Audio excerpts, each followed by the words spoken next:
नमस्कार, मैं रचना शर्मा चढ़दी गला एमटीवी देख रहे सभी दर्शकों का स्वागत करती हूं। आप देख रहे हैं हरियाणा के समाचार। समाचारों की शुरुआत से पहले एक नजर आज की मुख्य सुर्खियों पर।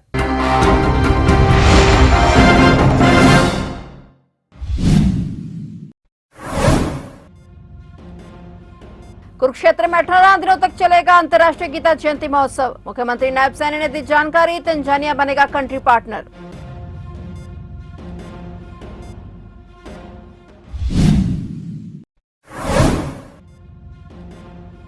हरियाणा कांग्रेस में नेता प्रतिपक्ष का नेता कौन? हुड्डा के बाद रघुवीर कादियान की दावेदारी मजबूत। 24 नवंबर तक नेता प्रतिपक्ष की घोषणा कर सकती है कांग्रेस।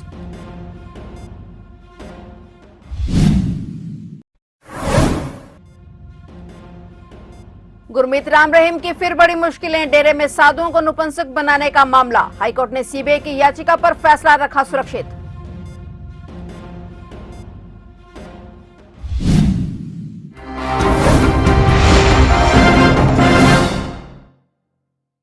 और अब समाचार विस्तार से।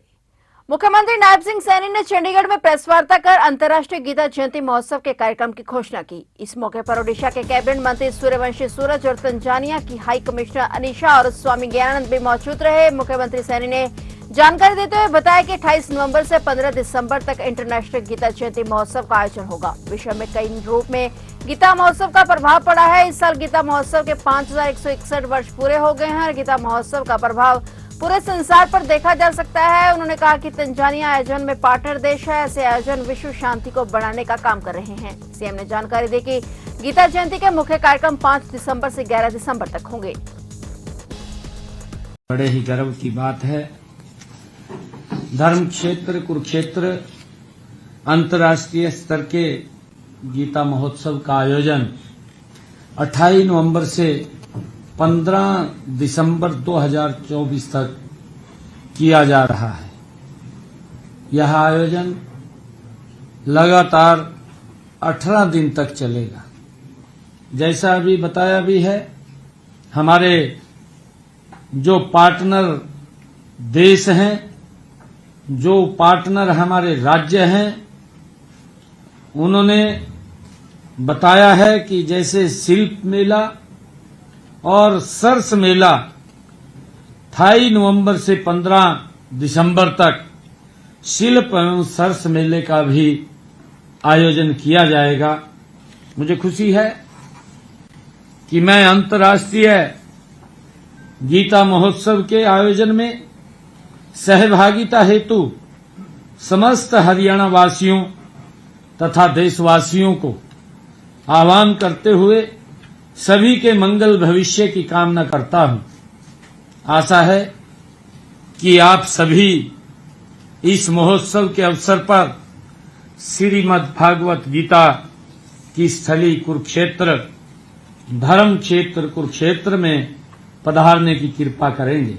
भारत की नवरत्न कंपनियों में से एक पावर ग्रिड द्वारा सीएसआर स्कीम के अंतर्गत करीब 50 करोड़ रुपए की राशि से हरियाणा के 4 जिलों करनाल, पानीपत, रेवाड़ी और कुरुक्षेत्र के 658 गांवों में शिवधाम योजना के तहत शमशान घाट और कब्रिस्तान का पुनरुद्धार करवाया जाएगा। इसके लिए गुरुग्राम में मुख्यमंत्री नायब सिंह सैनी की मौजूदगी में पावर ग्रिड और विकास एवं पंचायत विभाग के बीच एक एमओयू पर साइन किए गए। इस अवसर पर मुख्यमंत्री सैनी ने कहा कि सीएसआर स्कीम के अंतर्गत ग्रामीण विकास के क्षेत्र में कारपोरेट कंपनियां अतुलनीय योगदान दे रही हैं, जो सामाजिक उत्थान की दिशा में सराहनीय कदम है। उन्होंने कहा कि एमओयू के तहत इन सभी 658 शिवधाम की 4 दीवारी और पक्का रास्ता बनवाया जाएगा और भी कई कार्य करवाए जाएंगे।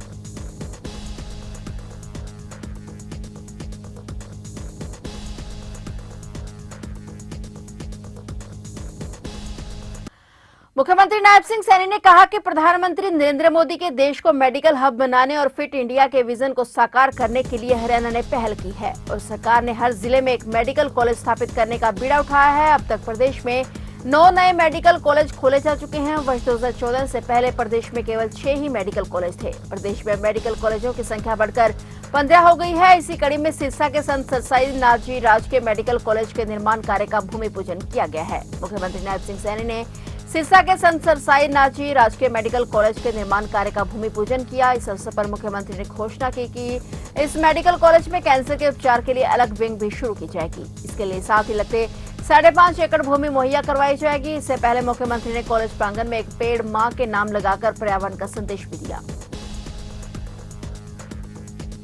आज सिद्ध संत सर साईनाथ मेडिकल कॉलेज का जो भूमि पूजन किया गया है, मुझे इस बात की बड़ी खुशी है कि ये एक और मील का पत्थर हमारी उस कड़ी के अंदर स्थापित होगा। मेरे सिरसा के लोगों को इसका लाभ मिलेगा, परंतु सिरसा के साथ साथ हमारे पंजाब के लोगों को भी और राजस्थान के लोगों को भी, क्योंकि बॉर्डर के ऊपर हॉस्पिटल है, वहां के लोगों को भी ये बड़ा कारगर सिद्ध होगा। उनके लिए भी ये स्वास्थ्य की दृष्टि से मजबूत यहाँ पर हमारा मेडिकल, ये राजकीय महाविद्यालय, चिकित्सा महाविद्यालय ये खड़ा हो रहा है। ये सबके लिए यहाँ पर ये सुविधाएं उपलब्ध कराएगा। मुझे खुशी है कि हम सब ये मिल करके आज ये जो यहाँ पर संत सर साईनाथ मेडिकल कॉलेज खुला है, हम सब ने आज इसका भूमि पूजन किया है। मैं इसके लिए सिरसा के लोगों को बहुत बधाई भी देता हूं। और जैसा मैंने कहा भी है कि आने वाले समय के अंदर हम यहाँ पर, मैं एक और बात भी कहना चाहूंगा कि हमारे कुछ युवा साथी भी हैं, वो रास्ता भटक जाते हैं नशे की तरफ। हम उसका भी, मैं सभी माँ बाप से भी अपील करूंगा कि अपने बच्चों को बिल्कुल देखभाल उनकी करिए और उनको ठीक रखना भी हमारा कर्तव्य है।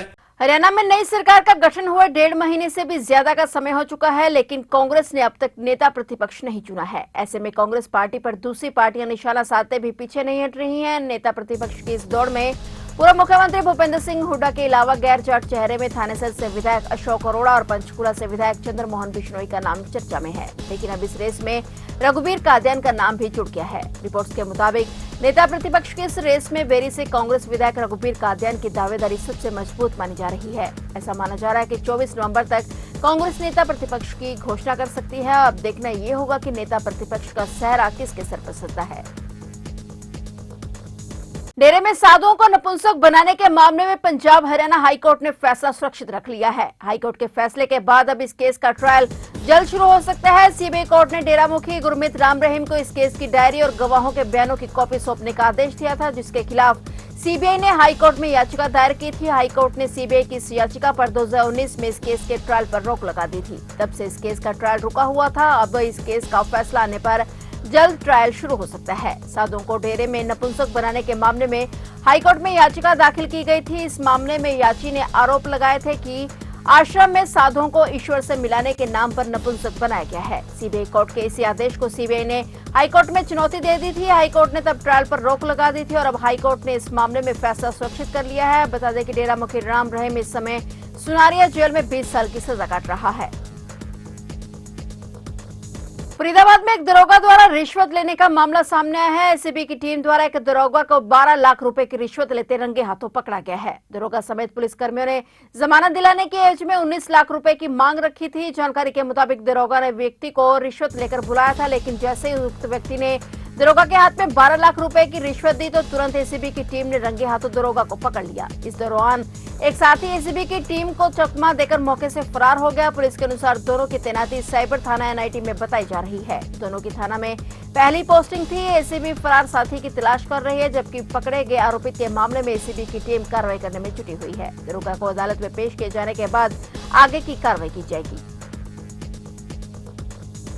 करनाल के गांव अमृतपुर रोड पर एक युवक ने संदिग्ध परिस्थितियों में पेड़ पर फंदा लगाकर अपनी जीवन लीला समाप्त कर ली। सूचना मिलते ही पुलिस मौके पर पहुंची और शव को कब्जे में लिया। शव का पोस्टमार्टम कराकर परिजनों को सौंप दिया गया है। पुलिस मामले की जांच में जुटी है। जानकारी के मुताबिक महादेवपुर निवासी 22 वर्षीय मनीष की कोर्ट में किसी मामले को लेकर तारीख थी। बताया जा रहा है कि शाम के समय उसने अपनी बहन से भी फोन पर बात की थी। आज सुबह राहगीरों को अमृतपुर रोड पर एक पेड़ पर फंदे पर उसका शव लटका हुआ दिखाई दिया। एफएसएल टीम की मौजूदगी में शव को पेड़ से नीचे उतारा गया और पोस्टमार्टम के लिए करनाल के कल्पना चावला मेडिकल कॉलेज में भेज दिया गया। पुलिस मामले की जांच कर रही है।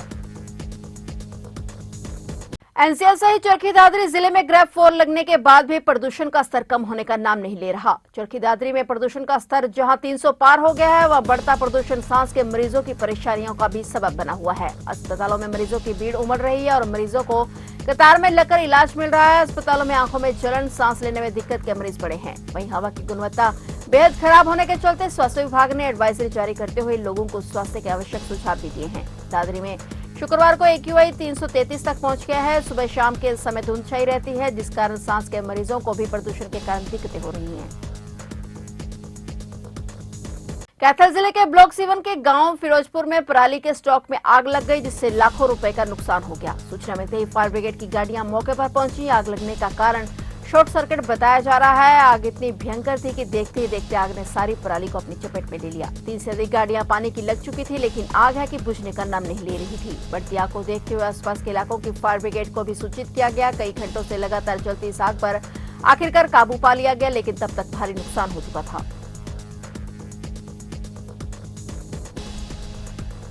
फिलहाल हरियाणा के समाचारों में इतना ही, और नए समाचारों के साथ फिर से हाजिर होंगे। तब तक के लिए देखते रहिए चढ़ती कला टाइम टीवी और अब मुझे दीजिए इजाजत। धन्यवाद।